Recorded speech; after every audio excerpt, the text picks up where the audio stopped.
உலகத்தின் முடிவு காலத்தில் உள்ளவர்கள் தங்களுக்கு பிரயோஜனமாக இருக்கிற விதத்தில் வேதாகம தீர்க்க தரிசனங்களை நாம் எப்படி ஆராய வேண்டும் என்பதை குறித்து இன்றைக்கு நாம் தியானிக்க இருக்கிறோம். ஜெபம் பண்ணுவோம். ஒருவர் செய்த நன்மை அல்லது தீமையால் அவருக்கு நிகழ்ந்த விளைவுகள் மூலம் எங்களுக்கு பாடம் கற்றுத்தருகிற ஞானமுள்ள தேவனே, நீர் கற்றுத்தருகிற பாடத்தை கற்றுக்கொள்ளக்கூடிய ஒரு மனதை நீர் எங்களுக்கு தாரும்.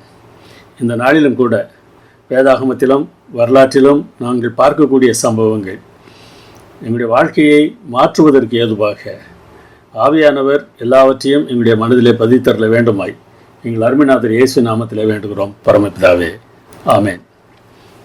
இந்த படத்தில் இருக்கிறவர் பெனடிக்ட் அர்னால்ட் என்பவர்.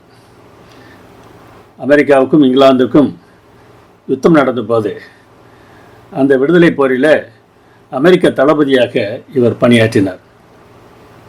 ஆனால் ரகசியமாக பிரிட்டிஷ் மேஜர் ஆண்ட்ரே என்பவருடன் அவருக்கு தொடர்பு இருந்தது. வெஸ்ட் பாயிண்ட் என்கிற அமெரிக்க துறைமுகத்தை பிரிட்டிஷாரிடம் ஒப்படைப்பதற்கு அவர் சதி செய்தார். வெகு காலம் அது வெளியே தெரியாமல் இருந்தது. ஆனால் 1780ஆம் ஆண்டில் மேஜர் ஆண்ட்ரே கைது செய்யப்பட்டார். அப்பொழுது அவர் கையில் இருந்த ஆவணங்களை பார்த்தபோது பெனடிக்ட் செய்த சதி வெளிப்பட்டது. இந்த செய்தி அறிந்த மாத்திரத்தில் பெனடிக்ட் அமெரிக்காவிலிருந்து தப்பி இங்கிலாந்துக்கு ஓடிவிடுகிறார். அமெரிக்காவிலே அவருக்கு துரோகி என்கிற பட்டம் கிடைத்தது. ஆனாலும் இந்த துரோகியை பிரிட்டிஷார் முழுவதும் நம்ப தயாராக இல்லை. அவர் செய்த சதிக்காக அவருக்கு கொஞ்சம் பணம் கிடைத்தது என்பது உண்மைதான். ஆனால் பிரிட்டிஷார் இவரை மதிப்போடு நடத்தவே இல்லை. நமக்கு தெரியும், எட்டுப்பன்களுக்கு எப்பொழுதுமே மதிப்பு கிடைக்காது. நாம் எதை விதைக்கிறோமோ அதை அறுப்போம். இதுபோன்று வரலாற்றில் நிகழ்ந்த சம்பவமாக இருந்தாலும் சரி, வேதாகம சம்பவங்களாக இருந்தாலும் சரி, தீர்க்க தரிசன நிறைவேறுதல்களாக இருந்தாலும் சரி, அவற்றை நாம் எப்படி பார்க்க வேண்டும் என்று வேதாகமம் நமக்கு சொல்லித் தருகிறது. நடந்தவையெல்லாம் திருஷ்டாந்தங்கள் என்று வேதாகமம் சொல்கிறது. இவைகள் எல்லாம் திருஷ்டாந்தங்களாக அவர்களுக்கு சம்பவித்தது என்ற பவுல் கொரிந்தியருக்கு எழுதிய 1 நிருபம் 10ஆம் அதிகாரத்தில் குறிப்பிடுகிறார். அதற்கு முன்னராக பழைய ஏற்பாட்டு காலத்தில் நடந்த பல சம்பவங்களை சொல்லுகிறார். இந்த சம்பவங்கள் எல்லாமே வெறும் வரலாற்று உண்மைகளாக நாம் படிக்கக்கூடாது.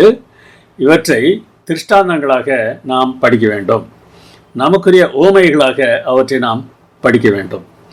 அந்த சம்பவங்கள் தான், அதில் சம்பந்தப்பட்ட நபர்கள் அந்த செயல்களை செய்தார்கள். ஆனால் அதை நமக்கு எப்படி ஒத்து பார்க்க வேண்டும் என்றால், அதே போன்று நான் செயல்பட்டால் எனக்கும் இதுதான் நடக்கும். நான் நன்மை செய்தால் எனக்கு நன்மை உண்டாகும், தீமை செய்தால் தீமை உண்டாகும். முடிவு காலத்தில் வாழ்கிற மக்களுக்கு இவையெல்லாம் எச்சரிப்பாக கொடுக்கப்பட்டிருக்கிறது என்று சொல்லிவிட்டு அவர் சொல்கிறார், தன்னை நிற்கிறவன் என்று எண்ணுகிறவன் விழாதபடிக்கு எச்சரிக்கையாக இருக்க கடவன். அநேக சமயங்களில் நான் சரியாகத்தான் இருக்கிறேன் என்று நாம் நினைத்து விடுகிறோம். என்னுடைய வாழ்க்கையில் பல முறை நான் நினைத்து நடந்திருக்கிறேன், ஆனால் விழுந்திருக்கிறேன். நாம் நிற்கிறவர்கள் என்று நினைத்து கொண்டிருக்கும்போது விழுவதற்கான வாய்ப்பு இருக்கிறது. ஏனென்றால் நம்முடைய உடல் முழுவதுமே பாவத்தன்மையினாலே நிறைந்திருக்கிறது. அதனால் நாம் வேதாகமத்தை படிக்கும்போது நோவா, லோத்து, நேபுகாத்நேச்சார் காலங்களில் நடந்தவற்றை எல்லாம் நாம் வெறும் தகவல்களாக பார்க்கிறோமா, அல்லது அவற்றிலிருந்து நாம் படிப்பினைகளை பெறப்போகிறோமா என்பது தான் முக்கியமான கேள்வி. வெறும் தகவல்களாக இந்த ஆண்டு இந்த மனிதர் இப்படி செய்தார், என்னென்ன சம்பவங்கள் நிகழ்ந்தன என்று படிப்பதனாலே எந்த பிரயோஜனமும் இல்லை. அந்த மனிதர் செயல்பட்ட விதத்தின் விளைவாக அவருக்கு நன்மை விளைந்ததா, தீமை விளைந்ததா, நானும் அப்படி செயல்பட்டால் எனக்கும் அப்படித்தான் நடக்கும் என்று புரிந்து கொள்வதற்காக இந்த சம்பவங்களை நாம் படிப்பது தான் சரியான அணுகுமுறை. நடக்கப் போகிற ஒரு சம்பவத்தை புரிந்து கொள்ள அநேகர் திணறுகிறார்கள். அது என்ன சம்பவம் தெரியுமா? அது ஏன் என்பதை நாம் பார்க்க வேண்டும். ஆட்டுக்குட்டியின் கோபம். பொதுவாக அநேக கிறிஸ்தவர்கள் பழைய ஏற்பாட்டு தேவன் மிகவும் கோபமானவர், புதிய ஏற்பாட்டு தேவன் அன்பானவர் என்று தவறாக சொல்லிக் கொள்கிறார்கள். பழைய ஏற்பாட்டிலும் தேவனுடைய அன்பு பூரணமாக வெளிப்பட்டிருக்கிறது.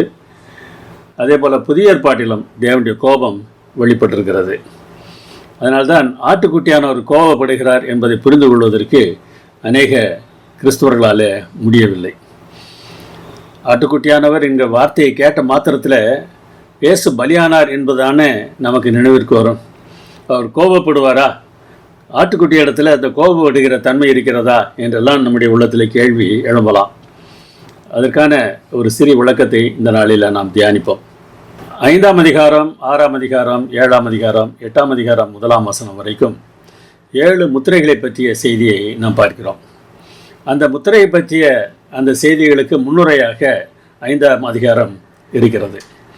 6ஆம் அதிகாரத்தில் 6வது முத்திரை உடைக்கப்பட்ட சமயத்தில் நடக்கக்கூடிய சம்பவங்களில் ஒன்றாக இந்த கருத்து சொல்லப்படுகிறது. பூமியில் இருக்கக்கூடிய ராஜாக்கள், பெரியவர்கள், பணக்காரர்கள், சேனை தலைவர்கள், பலவான்கள், அடிமைகள், சுயாதீனர் எல்லோரும் பர்வதங்களிலும் குகைகளிலும் கண்மலைகளிலும் ஒளித்து கொள்வார்கள். அப்படி ஒளிந்து கொண்டவர்கள் என்ன சொல்வார்களாம்? பர்வதங்களையும் கண்மலைகளையும் நோக்கி, நீங்கள் எங்கள் மேல் விழுந்து ஆட்டுக்குட்டியானவருடைய கோபத்திற்கு எங்களை மறைத்து கொள்ளுங்கள், அவருடைய கோபாக்கினியின் மகா நாள் வந்துவிட்டது என்று சொல்வார்களாம். ஆட்டுக்குட்டியானவர் கோபப்படுகிறார் என்று இந்த வசனம் சொல்கிறது. அவருடைய கோபாக்கினியின் நாள் என்ற ஒரு நாளை பற்றி இந்த வசனம் சொல்கிறது. ஏன் ஆட்டுக்குட்டியானவர் கோபப்படுகிறார்? இப்படி சொன்ன நபர்களுக்கு கிறிஸ்தவ கொள்கைகள் தெரியுமா? அவர்கள் பயன்படுத்துகிற வார்த்தைகளை பாருங்கள். ஆட்டுக்குட்டியானவர், கோபாக்கினை நாள், இந்த வார்த்தைகள் எல்லாம் கிறிஸ்தவ கொள்கை தெரிந்த ஒருவரால் தான் பேச முடியும். வெறுமனே கடவுள், இறைவன் என்று சொல்லாமல் ஆட்டுக்குட்டியானவர் என்று அவரை அழைக்கிறார். அவர் கோபப்படுவார் என்பதும் வேதாகமத்தில் சொல்லியிருக்கிறது. எனவே வேதாகமும் அறிந்த கிறிஸ்தவர்கள் ஆட்டுக்குட்டியானவரின் கோபத்திற்கு உள்ளாகிறார்கள். அவர்கள் ஆட்டுக்குட்டியானவரின் கோபத்திற்கு உள்ளாவதற்கு காரணம் என்ன என்பதை இந்த ஆட்டுக்குட்டியானவர் என்ற வார்த்தையை நமக்கு சொல்கிறது. அது தொடர்ந்து அவர்கள் ஒரு கேள்வி கேட்கிறார்கள் பாருங்கள். யார் நிலைநிற்கக்கூடும்? அதில் தான் ஆட்டுக்குட்டியானுடைய வேலை என்ன என்பதை நாம் புரிந்து கொள்ள முடிகிறது. யார் நிலைநிற்கக்கூடும் என்று அவர்கள் கேட்ட கேள்விக்கு அடுத்த அதிகாரத்திலே பதில் வருகிறது. 2 விதமான கூட்டங்களை பற்றி 7ஆம் அதிகாரத்தில் நாம் பார்க்கிறோம். அவர்களெல்லாம் ரட்சிக்கப்பட்டவர்கள். அவர்களை பற்றி வேதாகம் என்ன சொல்கிறது? இவர்கள் மிகுந்த உபத்திரவத்திலிருந்து வந்தவர்கள். இவர்கள் தங்கள் அங்கிகளை ஆட்டுக்குட்டியானவருடைய இரத்தத்திலே தோய்த்து வெளுத்தவர்கள். இவர்களுக்கு உபத்திரவம் வந்தது. சில சமயங்களில் சில குறிப்பிட்ட காலத்தில் தான் உபத்திரவம் வருகிறது என்று நாம் நினைத்துக் கொள்கிறோம். அப்படி இல்லை. எல்லா காலங்களிலும் தேவனுடைய பிள்ளைகளுக்கு உபத்திரவம் வந்து கொண்டுதான் இருக்கிறது. அந்த உபத்திரவத்திலே வெற்றி பெற வேண்டும் என்றால் நாம் நம்முடைய அங்கிகளை ஆட்டுக்குட்டியானவருடைய இரத்தத்திலே தோய்த்து வெளுக்க வேண்டும். அப்படியானால் நம்முடைய உடையை ஆட்டுக்குட்டியானவருடைய ரத்தம் எங்கே இருக்கிறது என்று பார்த்து அதிலே மூழ்கி எடுக்க வேண்டும் என்ற அர்த்தமா? இல்லை. இங்கே அங்கி என்பது நம்முடைய குணத்தை சுட்டி காட்டுகிறது. ஆட்டுக்குட்டியானுடைய ரத்தம் ஒன்றும் அங்கே ஒரு பாத்திரத்தில் வைத்து அதிலிருந்து நாம் சுத்தப்படுத்தப்படுவதற்காக ஆண்டவர் கொடுத்து கொண்டிருக்கவில்லை. ஆட்டுக்குட்டியானவருடைய ரத்தம் என்பது இயேசுவானவர் சிலுவையில் சிந்தின ரத்தத்தை சுட்டி காட்டுகிறது. அந்த செயல் எப்படிப்பட்ட செயல்? பாவிகளுக்காக, அவரை கொலை செய்த மக்களுக்காகவும் ஜெபிக்கக்கூடிய ஒரு நபராக இயேசு சிலுவையில் காணப்படுகிறார். அந்த எண்ணம் எனக்கு வரும்போது எனக்கு தேவன் மேல் இருக்கிற கோபமும் போகிறது, மனிதர் மேல் இருக்கிற கோபமும் போகிறது, என்ற குணம் மாறுகிறது. சிலுவையிலே தொங்கினவர் சர்வலோகத்தின் தேவன், எல்லாவற்றையும் படைத்தவர். அவரே என்மேல் அன்பு வைத்து, அதாவது பாவியாகிய என்மேல் அன்பு வைத்து, துரோகியாகிய என்மேல் அன்பு வைத்து எனக்காக தன் ஜீவனை கொடுத்தார் என்றால் நான் எவ்வளவு தூரம் மற்றவர்களுக்காக அன்பை காட்டக்கூடியவனாக இருக்க வேண்டும் என்ற எண்ணம் எனக்கு வரும்போது மற்றவர் மேல் இருக்கிற கோபம் எல்லாம் நீங்கி விடுகிறது. என்னுடைய குணம் வெண்மையாகிறது. எனவே ஆட்டுக்குட்டியானவருடைய ரத்தம் என்று நாம் சொல்லும்போது அவர் செய்த தியாகத்தை நாம் யோசித்து பார்க்க வேண்டும். அந்த தியாகத்தின் பலனை நாம் அனுபவிக்கிறோம் என்பதை யோசித்து பார்க்க வேண்டும். அதனால்தான் நமக்கு மன்னிப்பு கிடைத்திருக்கிறது. இல்லை என்றால் நாம் இப்படிப்பட்ட வாழ்க்கையை வாழ முடியாது என்பதை நான் புரிந்து கொள்ள வேண்டும். அதை புரிந்து கொள்ளும்போது மற்றவர்களையும் அப்படி நடத்தக்கூடியவனாக நான் மாறுவேன். அப்படி மாறவில்லை என்றால் ஆட்டுக்குட்டியானவருடைய கோபத்திற்கு நான் ஆளாக வேண்டியது இருக்கிறது. வெளிப்படுத்தல் 5ஆம் அதிகாரம் 1ஆம் வசனத்திலிருந்து 8ஆம் அதிகாரம் 1ஆம் வசனம் வரை முத்திரை வரிசை இருக்கிறது. 7 முத்திரைகளை பற்றி பார்க்கிறோம். அதில் முன்னுரையிலே ஆட்டுக்குட்டியானவரை பற்றி என்ன சொல்லுகிறது என்று பாருங்கள். அடிக்கப்பட்ட வண்ணமாய் இருக்கிற ஒரு ஆட்டுக்குட்டி. 6ஆம் அதிகாரத்தில் தகன பீடம் வருகிறது. ஆட்டுக்குட்டியை அடித்து தகன பீடத்தில் வைத்து முற்றிலுமாக தகனித்து விடுவார்கள். இது இயேசுவானவர் நமக்காக செய்த தியாகத்தை சுட்டி காட்டுகிறது. தன்னை முற்றிலுமாக நமக்காக அவர் ஒப்படைத்தார், முற்றிலுமாக ஒப்படைத்தார். அப்படிப்பட்ட தன்மை உடையவர்களாக நாம் மாற வேண்டும். ஏசாயா சொல்கிறார் பாருங்கள் இந்த அடிக்கப்படுகிற ஆட்டுக்குட்டியை பற்றி. அவர் நெருக்கப்பட்டிருந்தார், ஒடுக்கப்பட்டிருந்தார், ஆனாலும் தம்முடைய வாயை அவர் திறக்கவில்லை. அடிக்கப்படும்படி கொண்டு போகப்படுகிற ஒரு ஆட்டுக்குட்டியைப் போல அவர் தம்முடைய வாயை திறவாதிருந்தார். உபத்திரவத்தை அவர் எவ்வாறு சகித்து கொண்டார் என்பதை இந்த வசனம் சொல்கிறது. அவர் தனக்காக வாயை திறக்காமல் இருக்கவில்லை, மற்றவர்களுக்காக அப்படி இருந்தார். ஆனால் நாமோ நமக்காக வாயை திறக்காமல் இருப்பதற்கு அழைக்கப்பட்டிருக்கிறோம். என்ன நெருக்கம் வந்தாலும் சரி, என்ன ஒடுக்கம் வந்தாலும் சரி, ஆட்டுக்குட்டியை போல, அதாவது ஆட்டுக்குட்டியானவருடைய தன்மையுடையவர்களாக, அவர் எப்படி ரத்தம் சிந்தினாரோ அதே போல ரத்தம் சிந்துவதற்கும் நாம் ஆயத்தமாக இருக்கக்கூடியவர்களாக நாம் இருக்க வேண்டும். ஒருவன் தன் சிநேகிதனுக்காக தன் ஜீவனை கொடுக்கிற அன்பிலும் பெரிய அன்பு எதுவும் இல்லை என்று இயேசு சொன்னார். அப்படிப்பட்ட அன்புடையவர்களாக நாம் மாற வேண்டும். சிநேகிதருக்காக மாத்திரமல்ல. மத்தேயு 5ஆம் அதிகாரத்தில் நாம் எப்படிப்பட்ட அன்புடையவர்களாக இருக்க வேண்டும் என்பதை பற்றி சொல்லும்போது, உன்னை விரோதிக்கிறவர்களுக்காகவும் நீ ஜெபித்து அவர்கள் மேல் அன்பு காட்ட வேண்டும். உன்னுடைய பிதா எவ்வாறு துரோகிகளுக்கும் நன்றி அறியாதவர்களுக்கும் நன்மை செய்து வருகிறாரோ அதுபோல நீங்களும் இருக்க வேண்டும் என்று சொன்னார். அந்த தன்மை ஆட்டுக்குட்டியானவரை பார்க்கும்போது நமக்கு வர வேண்டும். இந்த ஆட்டுக்குட்டியானவர் சில சமயத்தில் கோபிக்கத்தான் செய்திருக்கிறார். ஒரு முறை அத்திமரம் ஒன்றை அவர் சபித்தார். ஏன் சபித்தார்? அது கனிகாலம் இல்லை. ஆனால் கனிகாலம் இல்லாத சமயத்திலே அத்திமரத்திலே இலைகள் அதிகமாக இருக்கும் என்றால் அங்கே முன்பழுத்த கனி இருக்கும், காலத்துக்கு முந்தின பழுத்த கனி இருக்கும். அப்படி எதுவும் இல்லை. எனவே கனி இல்லாமல் கனி இருப்பது போல வேஷம் போட்டு கொண்டிருந்த அத்திமரத்தை சபித்ததின் மூலமாக மாய்க் மாலக்காரர்களை இயேசு சபிக்கிறார் என்பது நமக்கு தெரிகிறது. சங்கீதம் 2 நாம் வாசிக்கிறோம், குமாரன் கோபப்பட போகிறார், வழியிலே நீங்கள் அழிவதற்கான வாய்ப்பு இருக்கிறது, அவரை நீங்கள் இப்பொழுதே முத்தம் செய்யுங்கள். கொஞ்ச காலத்தில் அவருடைய கோபம் எரியும். இப்பொழுது அவரை அண்டிக் கொள்ளுகிற யாவரும் பாக்கியவான்கள். அவருடைய பிள்ளைகளாகிய உங்கள் ஒவ்வொருவரிடத்திலும் அப்படின்னு கெஞ்சி கேட்கிற காரியம் இதுதான். ஆட்டுக்குட்டியானவர் என்ன தன்மை உடையவராக இருந்தாரோ அது போன்ற தன்மையுடையவர்களாக நாம் மாற வேண்டும். அப்படி மாறவில்லை, அவரை அசட்டை பண்ணுகிறோம் என்றால் ஒரு நாள் வரும், நாம் மற்றவர்களுக்கு எதிராக செய்த பாவங்களின் நிமித்தமாக நாம் அழிக்கப்படுவோம். ஒன்று மனம் திரும்ப வேண்டும், இல்லை என்றால் அழிக்கப்பட வேண்டும். நாம் என்ன செய்ய போகிறோம் என்பது நம்முடைய கையில் தான் இருக்கிறது. உலகம் முழுவதும் பாவத்தால் நிறைந்த போது தேவன் நோவா காலத்தில் என்ன செய்தார் என்பதை நாம் முதலாவதாக பார்ப்போம்.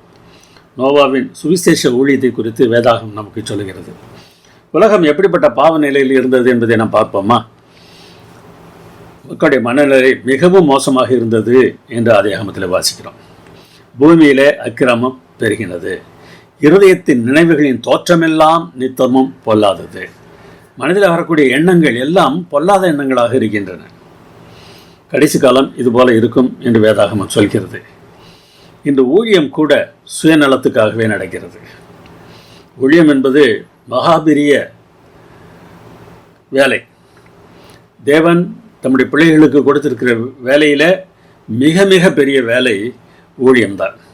அந்த ஊழியத்தை செய்கிற நான் எப்படிப்பட்ட ஊழியத்தை செய்கிறேன் என்கிற கேள்வி எப்பொழுதும் நான் கேட்டுக்கொண்டே இருக்க வேண்டும்.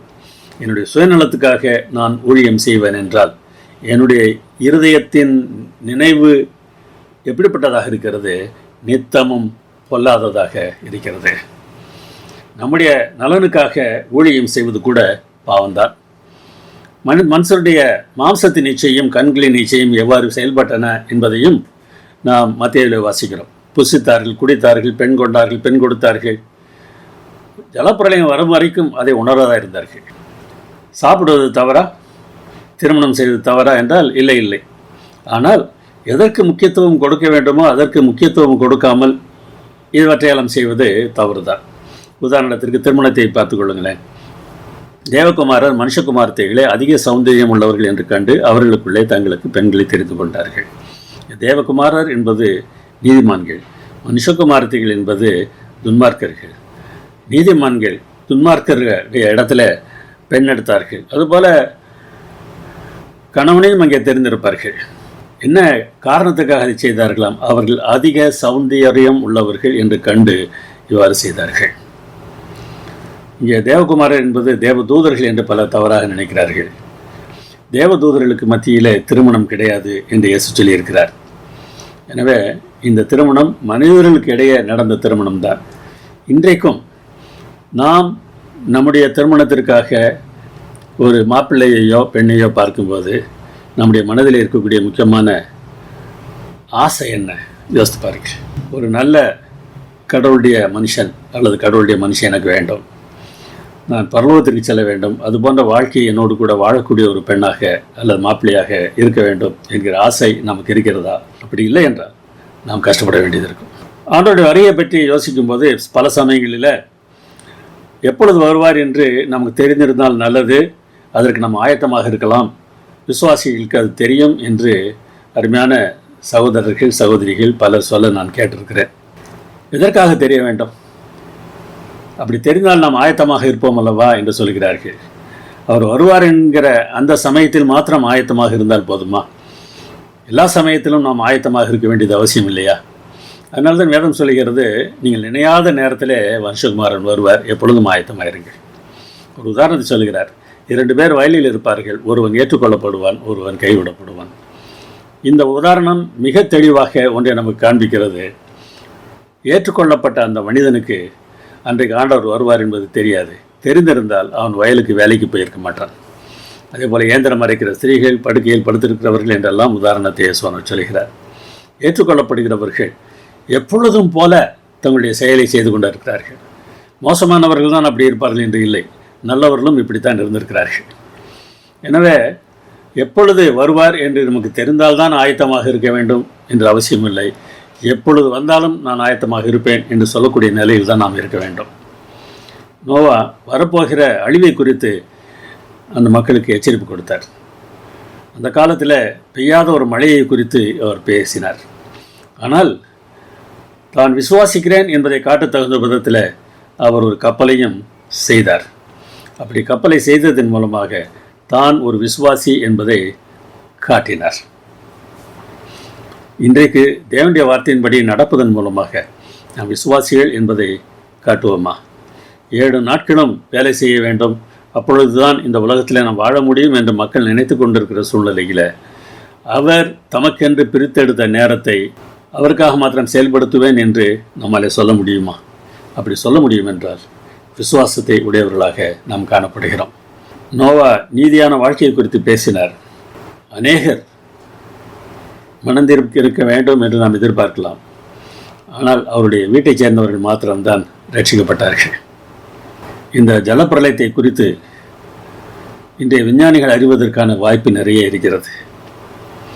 ஆனால் கடவுள் இல்லை என்று சொல்கிறவர்கள் அந்த விஞ்ஞான சாட்சிகளை ஏற்றுக்கொள்வதற்கு மறுக்கிறார்கள். இவர்கள் மனதார அறியாமல் இருக்கிறார்கள் என்று வேதாகமம் சொல்கிறது. எதை? உலகம் வெள்ளத்தினாலே அழிந்தது என்பதை மனதார அறியாமல் இருக்கிறார்கள். எல்லா காலத்திலும் அப்படியே இருக்கிறது. அநேகர் அப்படித்தான் நினைத்து தாங்கள் பார்க்கிற சாட்சிகளுக்கு விளக்கம் சொல்கிறார்கள். ஆனால் வெள்ளத்தை ஏற்றுக்கொள்வதற்கான வாய்ப்பு அந்த சாட்சிகளில் அதிகம் இருக்கிறது என்பதை அவர்கள் யோசித்து பார்ப்பதில்லை. ஆனால் இவர்கள் ஏற்றுக்கொள்ள மறுத்தாலும் இவர்களிடத்தில் ஆண்டவர் பேசிக்கொண்டே தான் இருக்கிறார். அப்படித்தான் வேதாகம் சொல்கிறது. தேவனை குறித்து அறியப்படுவது அவர்களுக்கு வெளிப்பட்டிருக்கிறது. தேவனே அதை அவர்களுக்கு வெளிப்படுத்தி இருக்கிறார். ஊழியக்காரர்கள் ஒன்றை நினைவு வைத்திருக்க வேண்டும். நான் தான் ஊழியம் செய்கிறேன் என்று நாம் நினைத்து கொண்டிருக்கக்கூடாது. தேவன் அதை செய்கிறார். நாம் அதற்கு ஒரு சாட்சியாக இருக்க வேண்டும். அந்த சாட்சியாக இல்லாமல் வெறுமனே தகவலை மாத்திரம் சொல்கிற வேலை நம்முடைய வேலை என்று நாம் நினைத்தால் நாம் தவறு செய்து விடுகிறோம். நம்முடைய வேலை சாட்சியாக இருப்பது தான். அதுதான் மிகவும் மிகவும் முக்கியமானது. நான் என்ன பேசுகிறேனோ அதை என்னுடைய வாழ்க்கையிலே நான் காட்டவில்லை என்றால் என்னுடைய சாட்சி இல்லாமல் போய்விடுகிறது. அதற்காக வேதனைப்படக்கூடிய நிலையில்தான் நாம் எல்லோருமே இருக்கிறோம். ஆனாலும் குறையுள்ள அந்த சாட்சிகளையும் தேவன் பயன்படுத்துகிறார் என்பது ஒரு சந்தோஷமான செய்தி தான். நோவாவுடைய ஊழியம் பலனுள்ளதாக இருந்ததா? 100 ஆண்டுகளுக்கு மேலாக ஒரு பிரசங்கம் பண்ணினார். குடும்பம் மாத்திரம்தான் ரட்சிக்கப்பட்டது.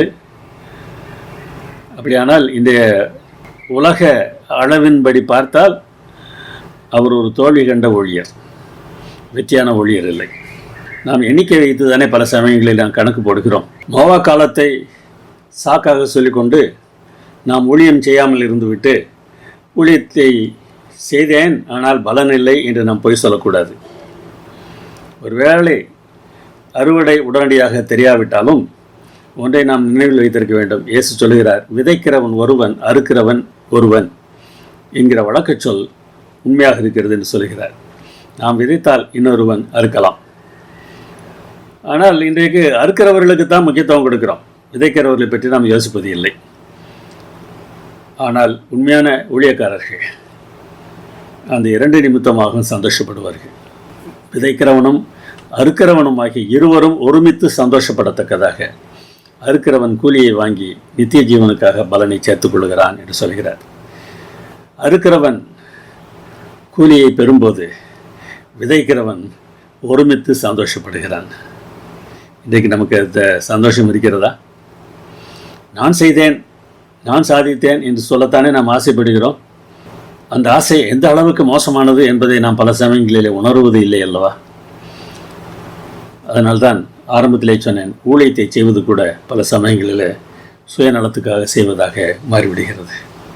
பணத்துக்காகவோ பதவிக்காகவோ பெருமைக்காகவோ இந்த ஊழியத்தை நாம் செய்வோம் என்றால் நாம் மிகவும் பரிதபிக்கப்படத்தக்கவர்களாக இருப்போம். சோதோமிலும் ஒருவர் விதைத்தார். அவருக்கு ஏதாவது அறுவடை கிடைத்ததா என்று பார்ப்போம்மா. சோதோம் குமாராவை பற்றி வேதாகமம் தெளிவாக சொல்கிறது. ஆண்டவர் அந்த பட்டணங்களை கவிழ்த்துப்பட்டார். நமக்கு அதை திருஷ்டாந்தமாக வைத்திருக்கிறார். அவர்கள் செய்த பாவங்கள் என்ன தெரியுமா?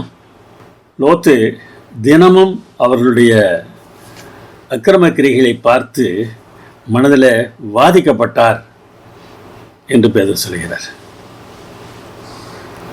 அவர்களுடைய நடக்கை அவருக்கு வேதனையை தந்தது. ஆனாலும் அவர் சொல்வதை யாரும் கேட்பதற்கு தயாராக இல்லை. இவர்களை எல்லாம் ஏன் தேவன் அழித்தார்? அதுக்கு காரணத்தை நாம் பார்க்க வேண்டும். அவர்கள் தங்களை உயர்த்தினார்கள். தங்களை உயர்த்தி என் முகத்துக்கு முன்பாக அருவருப்பானதை செய்தார்கள். அதை நான் கண்டபோது அவர்களை ஒழித்து விட்டேன் என்று சொல்கிறார். அருவருப்பானதை செய்வதற்கு நாம் நம்மை உயர்த்துகிறோமா? உயர்த்துகிறோம் என்றார் தேவனால் அழிக்கப்படுவோம். அவர்களிடத்தில் கர்வம் இருந்தது, ஆகார திரட்சி இருந்தது, நிர்விசாரமான சாங்கோபாங்கம் இருந்தது. கர்வம் என்றால் பெருமை, ஆகார திரட்சி என்றால் போதுமான அளவிற்கு உணவு அங்கே இருந்தது. இன்றைக்கு கூட உலகம் அந்த நிலையில் தான் இருந்து கொண்டிருக்கிறது. ஏதேன் தோட்டத்தை போல் அந்த பகுதி இருந்ததாக வேதாகம் சொல்கிறது. எந்த குறைவும் இல்லை. அவர்களுடைய அக்கறையில் ஒரு அலட்சியம், இதுதான் சோதோமின் பாவமாக இருந்தது. இப்படியெல்லாம் அவர்களுக்கு செல்வம், ஆகார திரட்சி எல்லாம் இருந்த போதிலும் அவர்கள் சிறுமையும் எளிமையுமானவனுடைய கையை பலப்படுத்தவில்லை. இதுதாங்க பிரச்சனை.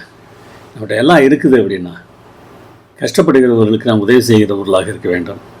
அப்படி செய்யவில்லை என்றால் நம்மிடத்தில் எல்லாம் இருந்து என்ன பிரயோஜனம்? இவர்கள் கர்த்தத்துவத்தை அசட்டை பண்ணினார்கள் என்று சொல்கிறார். கர்த்தத்துவம் என்பது நிர்வாகத்தை அசட்டை பண்ணுகிறார்கள். இவர்கள் துணிகரக்காரர், அகங்காரிகள், மகத்துவங்களை தூஷிக்க அஞ்சாதவர்கள் என்றெல்லாம் அவருடைய பாவங்களை பற்றி வேதாகமம் பட்டியலிடுகிறது. நமக்கு ஒருவேளை அப்படிப்பட்ட துணிகரம் இருக்கும் என்றால், அப்படிப்பட்ட அகங்காரம் இருக்கும் என்றால், மற்றவர்களை தூஷிக்கிறவர்களாக நாம் இருப்போம் என்றால், இதையெல்லாம் நாம் இன்றைக்கு நிறுத்த வேண்டும். நாம் யார் மற்றவர்கள் தூஷிப்பதற்கு? நாம் யார் மற்ற நிர்வாகங்களை அசட்டை பண்ணுவதற்கு? நாம் ஒன்றுமில்லை. தேவன் என்னுடைய வாழ்க்கையில் செயல்படுகிறார் என்கிற எண்ணம் எனக்கு இருக்கும் என்றால் முற்றிலுமாக அவரை சார்ந்து வாழ்கிறவனாக நான் காணப்படுவேன். இங்கே ஒரு உதாரணத்தை பேதர் சொல்கிறார். அதிக பலனையும் வல்லமையும் உடைய தேவதூதர்கள் முதலாய் கர்த்தருக்கு முன்பாக அவர்களை தூஷணமாய் குற்றப்படுத்த மாட்டார்களே. தேவதூதர்கள் கூட அப்படி யாரையும் திட்டுவது இல்லையாம். நாம் இப்படியெல்லாம் பேசுகிறோம் என்று யோசித்து பாருங்கள். ஏன் நாம் அப்படி பேசக்கூடாது? யாரை பற்றி பேசுகிறோமோ அவர்கள் எப்போது திருந்துவார்கள் என்பது நமக்கு தெரியாது. நேபுகாத்நேச்சார் திருந்தவில்லையா? மனாசே திருந்தவில்லையா? யார் வேண்டுமானாலும் திருந்தலாம். எவரையும் புகழ வேண்டிய அவசியமும் இல்லை. ஆசா கெட்டு போகவில்லையா? யார் வேண்டுமானாலும் கெட்டு போகலாம். எனவே காலத்துக்கு முன்பாக நியாய தீர்ப்பு செய்யாமல் இருக்க வேண்டியது நம்முடைய கடமை. பலர் ஏன் இது போன்ற தகாதவைகளை செய்கிறார்கள்? தேவனை அறியும் அறிவை பற்றி கொண்டிருக்க அவர்களுக்கு மனது இல்லை. அதனால் தகாதவைகளை செய்வதற்கு தேவன் அவர்களை ஒப்பு கொடுத்து விட்டார். எனவே ஆணோடு ஆண் அவலட்சணமானதை நடப்பித்தார்கள், பெண்ணோடு பெண் அவலட்சணமானதை நடப்பித்தார்கள். இன்றைக்கு உலகம் அதுபோய் நோக்கி போய்கொண்டிருக்கிறதை நாம் பார்க்க முடிகிறது. தேவனை அறியும் அறிவு என்றால் தகவல் அறிவு என்று நாம் நினைக்கிறோம். இல்லை. எரேமியா 22:16 தெளிவாக சொல்லுகிறது, எளியவர்களை அக்கறையோடு கவனிப்பது தான் தேவனை அறியும் அறிவு. ஏழைக்கு இறங்குகிறவன் கர்த்தருக்கு கடன் கொடுக்கிறான் என்று வேதாகமம் சொல்கிறது அல்லவா? எனவே அந்த தன்மையானது நமக்கு இருக்க வேண்டும். ஆனால் நாம் கற்றுக்கொள்ள வேண்டிய ஒரு பாடம் இருக்கிறது. கடைசி காலத்தில் இந்த ராஜாக்கள் ஒன்று சேர்ந்து ஆட்டுக்குட்டியானவருடனே யுத்தம் பண்ணுவார்களாம். இவ்வளோ மோசமான வாழ்க்கையை நடத்துகிறவர்கள் ஆட்டுக்குட்டியானவருடைய தியாகத்தை ஏற்றுக்கொள்ள மறுக்கிறார்கள். ஆட்டுக்குட்டியானுடைய பலியை புரிந்து கொள்வதற்கு அவர்களால் முடியாது. ஏனென்றால் தகாத சிந்தனையினாலே முற்றிலுமாக ஆட்கொள்ளப்பட்டிருக்கிறார்கள். ஆனால் இந்த யுத்தத்தில் ஆட்டுக்குட்டியானவர் ஜெயித்து விடுவார். அவர் தான் ராஜாதி ராஜா, அவர் கர்த்தாதி கர்த்தா. அவரோடு நாம் இருந்தோம் என்றால் நாம் உண்மையுள்ளவர்களாக இருப்போம், நாம் அழைக்கப்பட்டவர்களாக இருப்போம், தெரிந்து கொள்ளப்பட்டவர்களாக இருப்போம். இவ்வாறு அந்தி கிறிஸ்துவோடு கூட சேர்ந்து தேவனுடைய பிள்ளைகளை உபத்திரவப்படுத்துகிற ராஜாக்கள் பின்னாலே என்ன செய்வார்களாம்? நீ மிருகத்தின் மேல் கண்ட 10 கொம்புகளானவர்கள் அந்த வேசியை பகைத்து அவளை பாழும் நிர்வாணமும் ஆக்கி அவருடைய மாம்சத்தை பட்சித்து அவளை நெருப்பினால் சுட்டெரித்து போடுவார்கள். அவள் எதை விதைத்தாளோ அதை அறுக்கிறார். அவர்கள் ஒத்துழைப்பது போல் ஒத்துழைத்தாலும் கடைசியில் அவர்கள் அவளுக்கு எதிராக மாறுகிறார்கள். இதை நாம் தெளிவாக புரிந்திருக்க வேண்டும். ஒரு தீர்க்க தரிசனம் நிறைவேறிவிட்டால் அது வரலாறு தானே. வரலாற்றிலிருந்து நாம் பாடம் கற்றுக்கொள்ள வேண்டும் என்றால் தீர்க்க தரிசன நிறைவேறுதலின் மூலமாகவும் நாம் பாடங்களை கற்றுக்கொள்ள வேண்டும் அல்லவா? அந்தி கிறிஸ்து தன்னை கடவுள் என்று சொல்கிறான் என்று அவர்களை பற்றி பேசிக்கொண்டே இருப்பதில் என்ன அர்த்தம் இருக்கிறது? நமக்கு என்ன பயன் இருக்கிறது? நானும் என்னை கடவுள் போல் நினைத்து நான் செயல்பட்டேன் என்றால் வீட்டிலோ சபையிலோ வேலை செய்கிற இடத்திலோ நான் சொல்லுகிறது எல்லோரும் கேட்டுத்தான் ஆக வேண்டும் என்று நாம் செயல்பட ஆரம்பித்தால் கடவுளுடைய இடத்தை நாம் எடுத்துக்கொள்கிறோம் அல்லவா? அப்படியானால் நானும் அந்தி கிறிஸ்துவின் ஒரு பகுதி தானே. எனவே அந்தி கிறிஸ்துவை பற்றி தீர்க்க தரிசனங்கள் திருஷ்டாந்தங்கள் தானே தவிர அவற்றை பற்றி பேசிக்கொண்டே இருப்பதனாலே நாம் ரட்சிக்கப்பட போவதில்லை. அவர்களை பற்றி தெரிந்திருக்கிற அந்த கெட்ட குணங்கள் எல்லாம் நம்மிடத்தில் இருக்கக்கூடாது என்று என்றைக்கு நாம் பார்க்கிறோமோ அன்றைக்குத்தான் நாம் ரட்சிப்பை பெற்றுக்கொள்ள முடியும். என மிருகத்தை பற்றி தீர்க்க தரிசன நிறைவேறுதல்களை நாம் பார்க்கும்போது இந்த நிறுவனம்தான் நிரகம், இந்த அமைப்பு தான் அந்தி கிறிஸ்து என்று பேசுவதற்காக தேவன் அதை கொடுக்கவில்லை. அவர்களிடத்தில் இருந்த கெட்ட குணங்கள் என்னிடத்தில் இருக்கக்கூடாது என்பதுதான் முக்கியம். இந்த உலகத்தில் மனிதர்கள் செய்கிற தவறுகளையும் கூட என்னுடைய நன்மைக்காக பயன்படுத்துகிற இந்த ஆண்டவர் எவ்வளவு நல்லவர் சொல்லுவோமா? தேவன் நல்லவர். எல்லா காலங்களிலும் எல்லா சூழ்நிலைகளிலும் என்ன நேரிட்டாலும் தேவன் நல்லவர். நான் அதற்கு சாட்சி. நியாயம் தீர்ப்பதற்கு தேவனுக்கு தகவல் எதுவும் தேவையில்லை. எல்லாம் அவருக்கு தெரியும். அவருக்கு தெரியாமல் எதுவும் நடப்பதில்லை. இன்னும் பல கோடி ஆண்டுகளுக்கு பின்னராக நடக்கப் போகிற காரியங்களை கூட அவராலே சொல்ல முடியும். பிறகு எதற்காக விசாரணை நடக்கிறது? சர்வலோக நியாயாதிபதி என்று ஆபிரகாம் அவரை அழைக்கிறார். உலகம் முழுவதுக்கும் நீதி செலுத்துகிறவர் நம்முடைய தேவன். இந்த நீதிபதி எப்படி செயல்படுகிறார் என்பதை மம்ரே சமவெளியிலே நாம் பார்க்கிறோம். சோதோம் அழிக்கப்படுவதற்கு முன்னராக மம்ரே சமவெளியில் ஆபிரகாமோடு ஆண்டவர் பேசுகிறார். அப்பொழுது ஆபிரகாமிடத்தில் எல்லாவற்றையும் சொல்லிவிடுவேன் என்று சொல்லுகிறார். சோதோமில் நடக்கிற காரியத்தை நான் பார்க்க போகிறேன், அவர்கள் மிகவும் மோசமானவர்கள் என்கிற செய்தி எனக்கு வந்தது, நான் அதை பார்க்க போகிறேன் என்று சொல்கிறார். தேவன் என்ன செய்ய போகிறார் என்பதை ஆபிரகாம் புரிந்து கொள்கிறார். உடனே அவர் கேட்கிறார், துன்மார்க்கனோட நீதிமானையும் அழிப்பீரோ? பட்டணத்துக்குள்ளே ஒருவேளை 50 நீதிமான்கள் இருப்பார்கள், அதற்குள் இருக்கும் அந்த 50 நீதிமான்கள் நிமித்தம் ரட்சியாமல் அந்த ஸ்தலத்தை அழிப்பீரோ அப்படின்னு கேட்குறாரு. ஆமாம், கெட்டவர்களோடு சேர்ந்த நல்லவர்களையும் நீர் அழிக்கக்கூடாது. அவருடைய மனவேதனை அவருடைய அண்ணன் மகன் லோத்துவை பற்றி இருந்திருக்கலாம். அதையும் தாண்டி அங்கே இருக்கக்கூடிய நல்லவர்களை கூட அவர் யோசித்து பார்க்கலாம். எனவே 50 பேர் நல்லவர்கள் இருந்தால் அந்த 50 பேருக்காக இந்த பட்டணத்தை நீர் அழிக்காமல் இருக்கலாம் அல்லவா என்று ஆண்டவரத்தில் கேட்கிறார். ஏன் தேவனை விட இவர் ரொம்ப நல்லவரோ? தேவனுடைய இரக்கத்தை விட இவருடைய இரக்கம் மிகவும் பெரியதோ? இல்லை. ஆனால் தேவனை போல சிந்திப்பதற்கு நாம் பழக வேண்டும் அல்லவா? இங்கே ஆபிரகாம் அப்படி சிந்திப்பதை பார்க்க முடிகிறது. தேவனிடத்திலே கேள்வி கேட்கிறார். துன்மார்க்கனுடைய நீதிமானியம் சங்கரிப்பது உமக்கு தூரமாக இருப்பதாக, நீதிமானியம் துன்மார்க்கனையும் சமமாய் நடப்பிப்பது உமக்கு தூரமாக இருப்பதாக. தேவன் எப்படிப்பட்டவர் என்பது நமக்கு தெரியாதா? அவர் அப்படியே செய்கிறார். சில சமயங்களில் நாம் அப்படி நினைத்துக் கொள்கிறோம், இவன் துன்மார்க்கன், இவன் மோசமானவன், ஆண்டவர் இவனை தண்டிக்கவில்லையே. அப்படி தவறு செய்யும் போதெல்லாம் ஆண்டவர் தண்டிக்க வேண்டும் என்றால் நம்மை எத்தனை தடவை அவர் தண்டித்திருக்க முடியும்? தண்டித்திருக்க வேண்டும். ஆனால் இவர் இங்கே சொல்கிறார், சர்வலோக நியாயாதிபதி நீதி செய்யாதிருப்பாரோ என்று கேட்கிறார். மற்றவர்களுக்காக தேவனிடத்தில் அவர் கெஞ்சி கேட்கிறார். 50 நீதிமான்கள் என்று சொல்லிவிடுகிறார். ஆண்டவர் சரி என்று சொல்லிவிடுகிறார். உடனே அவர் சந்தேகம் வருகிறது. ஒருவேளை 5 பேர் குறைந்தவா இருந்தார், 45 பேர் இருந்தார், 40 பேர் இருந்தார், 30 பேர் இருந்தார், 20 பேர் இருந்தார், 10 பேர் இருந்தார் என்று குறைத்து கொண்டே வருகிறார். இதற்கும் குறைப்பதற்கு அவருக்கே மனசு இல்லை. ஆண்டவர் சொன்னார், 10 பேர் இருந்தால் நான் அதை அழிக்க மாட்டேன். நமக்கு தெரியும் எத்தனை பேரை அவர் அங்கே பார்த்தார் என்று. சில சமயங்களில் எந்த விளக்கத்தையும் கேட்காமல் நீ என்னை நம்ப வேண்டும் என்று ஆண்டவர் எதிர்பார்க்கிறார். அப்படிப்பட்ட நம்பிக்கை வளர்ந்த பிறகு விசுவாசிக்கிற அந்த பிள்ளைகளுக்கு தேவன் விளக்கம் சொல்வதற்கும் ஆயத்தமாக இருக்கிறார். ஆபிரகாமிடத்தில் தேவன் அப்படித்தான் பேசினார். எதையும் அவர் ஆபிரகாமிடத்திலிருந்து மறைக்க விரும்பவில்லை. ஆபிரகாம் அவரை விசாரித்தார் என்று சொல்லலாம் என்றால் நிச்சயமாக சொல்லலாம்.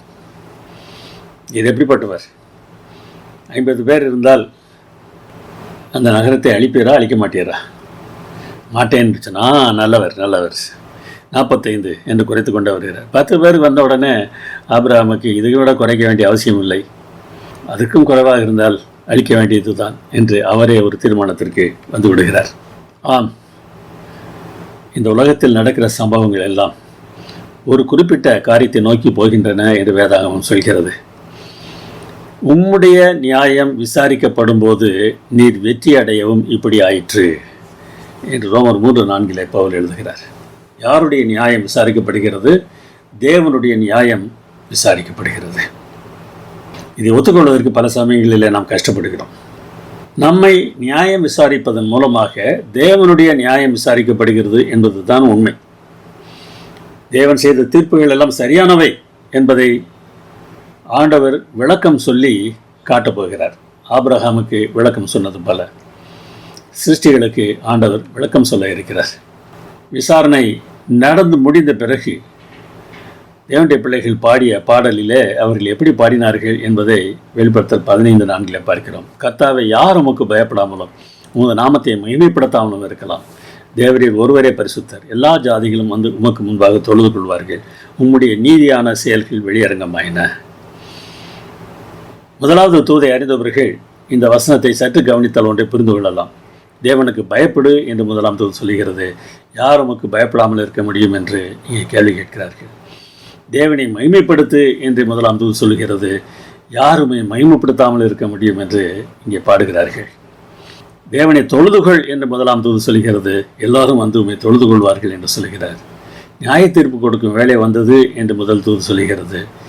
நியாய தீர்ப்பில் என்ன நடந்தது என்பதை இங்கே சொல்கிறார்கள். உம்முடைய நீதியான செயல்கள் வெளியரங்கமாயின. ஆம், தேவனுடைய நீதி அங்கே வெளிப்படுகிறது. தேவனுடைய நியாயம் வெளிப்படுகிறது. தேவனுடைய நியாயம் சரியானது தான் என்பதை சர்வ சிருஷ்டிகளுக்கும் வெளிப்படுத்துவதற்கு தேவன் செய்திருக்கிற ஏற்பாடுகளை நாம் சுருக்கமாக பார்ப்போம். அநேக ஏற்பாடுகளை அவர் செய்திருக்கிறார். ஆபிரகாமுக்கு அவர் விளக்கம் சொல்ல வேண்டிய அவசியம் இல்லை, ஆனால் விளக்கம் சொன்னார். அவரை நம்புகிற பிள்ளைகளுக்கு ஆண்டவர் விளக்கம் சொல்வதற்கு தயாராக இருக்கிறார். ஏனென்றால் அவரிடத்தில் தவறு இல்லையே, அவர் ஏன் விளக்கம் சொல்லக்கூடாது? விசாரணை என்பது யார் நல்லவர் யார் கெட்டவர் என்று தீர்மானிப்பதற்காக என்று பல சமயங்களில் நாம் தவறாக நினைத்துக் கொள்கிறோம். விசாரணையின் நோக்கம் ஒப்புரவாகுதல் என்பதை நாம் அறிந்திருக்க வேண்டும். இயேசுவை விசாரித்தவர்கள் அவருக்கு அநியாயமான தீர்ப்பை சொன்னார்கள். ஆனால் அதன் மூலம் ரட்சிப்பு உண்டாயிற்று. இதுபோன்ற என்னென்ன விசாரணையில் தேவன் அனுமதிக்கிறார், எதற்காக என்பதை நாம் பார்ப்போம். முதலாவது தீர்ப்பு, இயேசுவுக்கு இந்த பாவ மனிதர்கள் கொடுத்த தீர்ப்பு. இடுக்கணிலும் நியாய தீர்ப்பிலும் இருந்து அவர் எடுக்கப்பட்டார். என் ஜனத்தின் மீறுதலை நிமித்தம் அவர் வாதிக்கப்பட்டார். அவரை நியாயம் தீர்த்தார்கள், அவரை கஷ்டப்படுத்தினார்கள். யாருக்காக? அவருடைய பிள்ளைகளுக்காக, அவருடைய பிள்ளைகளின் மீறுதலுக்காக அவர் துன்பப்பட்டார். இதில் தேவனுடைய அன்பு வெளிப்பட்டது. தேவன் குற்றவாளி இல்லை என்பது வெளிப்பட்டது. சாத்தானுடைய குற்றச்சாட்டு தவறு என்பது இந்த தீர்ப்பில் வெளிப்பட்டது. இன்னொரு காரியமும் இந்த தீர்ப்பில் நடக்கிறது. அவர் சிலுவையில் ரத்தம் சிந்தினார். அப்பொழுது அதை பார்த்த தூதர்கள் ஒரு தீர்மானம் செய்கிறார்கள். தேவனிடத்தில் குற்றவாளி இல்லை என்று அவர்கள் ஒரு தீர்ப்பு செய்வதற்கு முன் வருகிறார்கள். அதனால் அவர்கள் என்ன செய்தார்களாம்? இயேசுவானவர் சிலுவையில் சிந்தின இரத்தத்தை பார்த்து சமாதானமாகி பரலோகத்தில் உள்ள அவர்கள் யாவரும் தேவனோடு ஒப்புரவானார்கள் என்று கொலோசியர் 1:20 சொல்கிறது. தூதர்கள் தேவனை பற்றி இங்கே ஒரு தீர்ப்பு செய்கிறார்கள். மனிதர்களும் அதே போல தேவனை பற்றி ஒரு தீர்ப்பு செய்கிறார்கள். யாரெல்லாம் சிலுவையின் தியாகத்தை யோசித்து பார்க்கிறார்களோ அவர்கள் தேவனோடு ஒப்புரவாகிறார்கள். அவர் குற்றவாளி இல்லை என்பதை புரிந்து கொள்கிறார்கள். பரலோகத்தில் உள்ளவைகள் மாத்திரமல்ல, பூலோகத்தில் உள்ளவைகளும் இயேசு கிறிஸ்துவின் சிலுவையின் மூலமாக தேவனோடு ஒப்புரவாகிறோம் என்று கொலோசியரில் நாம் வாசிக்கிறோம். அதற்கு பிறகு இன்னும் 2 விசாரணைகள் இருக்கின்றன, 2 தீர்ப்புகள் வருகின்றன.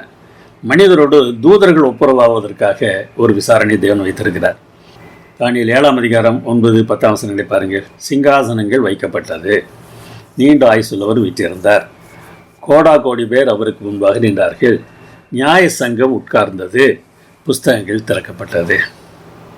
கவனித்தீர்களா? சிங்காசனங்கள் வைக்கப்பட்டன, நியாய சங்கம் உட்கார்ந்தது, அது இன்னும் கோடா கோடி பேர் நின்று பார்த்து கொண்டிருந்தார்கள். இந்த விசாரணையில் தேவன் செய்வது நியாயம்தான் என்பது வெளிப்படுகிறது. ஏற்கனவே வெளிப்படுத்தல் நான் வாசித்தோம் அல்லவா? என்ன அடிப்படையில் தேவன் தம்முடைய பிள்ளைகளை நியாயப்படுத்துகிறார்?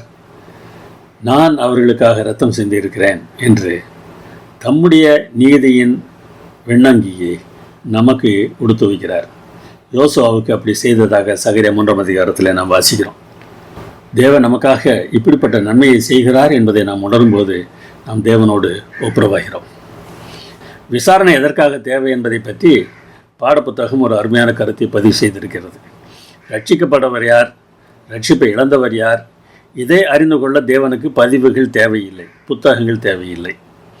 ஆனால் யுகங்கள் நெடுகிலும் ரட்சிப்பின் திட்டத்தை ஆராய்ந்து வருகிற தூதர்களுக்கு இயற்கையாகவே அது குறித்து பல கேள்விகள் இருக்கலாம்.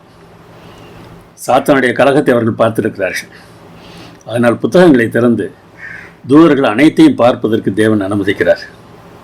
துன்மார்க்கரை அழிக்கிற தீர்மானத்தில் தேவன் செய்வது நீதியா இல்லையா என்று ஆராய்ந்து அறியும்படியாக தூதர்களையும் மனிதர்களையும் தேவன் அழைக்கிறார். தூதர்களை அழைக்கிற காட்சி தான் தானியேல் 7ஆம் அதிகாரத்தில் நாம் பார்க்கிறோம். மனிதரும் அழைக்கிறார் பாருங்கள். நான் சிங்காசனங்களை கண்டேன், அவைகளின் மேல் உட்கார்ந்தார்கள், நியாய தீர்ப்பு கொடுக்கும்படி அவர்களுக்கு அதிகாரம் அளிக்கப்பட்டது. வெளிப்படுத்தல் 20:4. இங்கே மனிதர்களும் நியாய தீர்ப்பு செய்கிறவர்களாக காணப்படுகிறார்கள். கிறிஸ்துவோடு கூட 1000 வருஷம் அவர்கள் அரசாளுவார்கள் என்று 6ஆம் வசனம் சொல்கிறது. ஆம், கிறிஸ்து உடன் இருந்து எல்லாவற்றையும் அவர்களுக்கு விளக்கம் சொல்லி நடத்துகிறார். தேவன் செய்தது நியாயமானதே என்று மனிதர்களும் ஒத்துக்கொள்ளப் போகிறார்கள். அதனால் நாம் ஒன்றை எப்பொழுதும் மனதில் வைத்திருக்க வேண்டும். இந்த உலகத்தில் என்ன பாடுகள் நமக்கு வந்தாலும் அதை குறித்து நாம் வேதனைப்பட்டு கலங்க தேவையில்லை. தேவன் நம்மை நியாயப்படுத்துவதற்கு ஆயத்தமாக இருக்கிறார். சர்வலோகத்திற்கு முன்னராக நம்மை நியாயப்படுத்துவதற்கு அவர் ஆயத்தமாக இருக்கிறார். இந்த பாவ உலகத்தில் நம்மை நியாயப்படுத்தி காட்ட வேண்டும் என்று அவசியமே இல்லை. ஏன் சொல்வதை பாருங்கள். நீங்கள் உலகத்தாராய் இருந்தால் உலகம் தன்னுடையதை சிநேகித்திருக்கும். நீங்கள் உலகத்தாராய் இராதபடியினாலும் நான் உங்களை உலகத்திலிருந்து தெரிந்து கொண்டபடியினாலும் உலகம் உங்களை பகைக்கிறது. நீங்கள் தேவனுடைய பிள்ளையாக வாழ்ந்தால் உலகம் உங்களை பகைக்கத்தான் செய்யும். அப்படியானால் என்ன செய்வது? நீர் அவர்களை உலகத்திலிருந்து எடுத்துக்கொள்ளும்படி நான் வேண்டிக் கொள்ளாமல் நீர் அவர்களை தீமை நின்று காக்கும்படி வேண்டிக் கொள்கிறேன் என்று இயேசு ஜெபித்தார். நம்மை காப்பதற்கு தேவனுக்கு திறமை இருக்கிறதா இல்லையா? பலம் இருக்கிறதா இல்லையா? தேவனுக்கு பலம் இருக்கிறது என்று நாம் விசுவாசித்தால் அவரிடத்தில் விட்டுவிட்டு நாம் எல்லோரையும் நேசிக்கிற வேலையை மாத்திரம் செய்யலாமே. நான் ஏதாவது செய்தாக வேண்டும் என்று நான் நினைக்கிறேன் என்றால் தேவனிடத்தில் அவருடைய வேலையை விட்டு விடாமல் தேவனுடைய வேலையை செய்வதற்கு நான் ஆயத்தமாகிறேன். நாம் என்ன செய்கிறோம் என்பதை யோசித்து பாருங்கள். ஒன்றான மெய்தேவனாகிய உம்மையும் நீர் அனுப்பினவராகிய இயேசு கிறிஸ்துவையும் அறிவதே நீதி ஜீவன் என்று இயேசு ஜெபித்தார். தேவன் எப்படிப்பட்டவர் என்பது நமக்கு தெரிய வேண்டும். தேவனுடைய தன்மை எப்படிப்பட்டது என்று நமக்கு தெரிய வேண்டும். அந்த தன்மை நமக்கு தெரிந்ததென்றால் இந்த உலகத்தில் அவர் சொன்னபடி நாம் எல்லோரையும் நேசித்து விட்டு பேசாமல் அமைதியாக இருக்கலாம். விஷயத்தை அவர் பார்த்துக்கொள்வார்.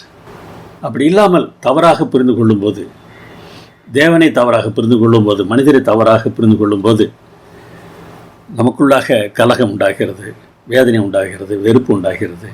இதையெல்லாம் நாம் விட்டுவிட வேண்டும் என்று தான் தேவன் எதிர்பார்க்கிறார். ஃபால்ஸ் லைன்ஸ் என்று ஒரு புத்தகத்தை டாக்டர் கார்ல் பிளமர் என்பவர் எழுதியிருக்கிறார். அநேகரை பேட்டி எடுத்து அந்த பேட்டிகள் மூலமாக அவருடைய பிரச்சனை என்ன, அந்த பிரச்சனை எப்படி வந்தது, எப்படி தீர்க்கப்பட்டது என்பதை குறித்து தன்னுடைய புத்தகத்தில் பல சம்பவங்களை குறிப்பிடுகிறார். அதில் ஒரு சம்பவத்தை மாத்திரம் பார்ப்போம். அந்த அம்மாவுடைய பெயர் பார்பரா, மகளுடைய பெயர் லின். 5 வருடங்களாக அவர்கள் குறைவாக பேசிக்கொள்வார்கள், அதிகம் பேசுவதில்லை. 5வது வருடத்தில் ஒரு குடும்ப நிகழ்ச்சி நடந்தது. அந்த குடும்ப நிகழ்ச்சிக்கு அம்மா தன்னை அழைக்கவில்லை என்று லின்னுக்கு வருத்தம். எனவே முழுவதுமாக அம்மாவோடு பேசுவதை அவள் நிறுத்தி விடுகிறார். நான் முக்கியம் என்று அவர் நினைக்கவில்லை. இந்த நிகழ்ச்சிக்கு நான் வர வேண்டும் என்று அவர்கள் ஆசைப்படவில்லை.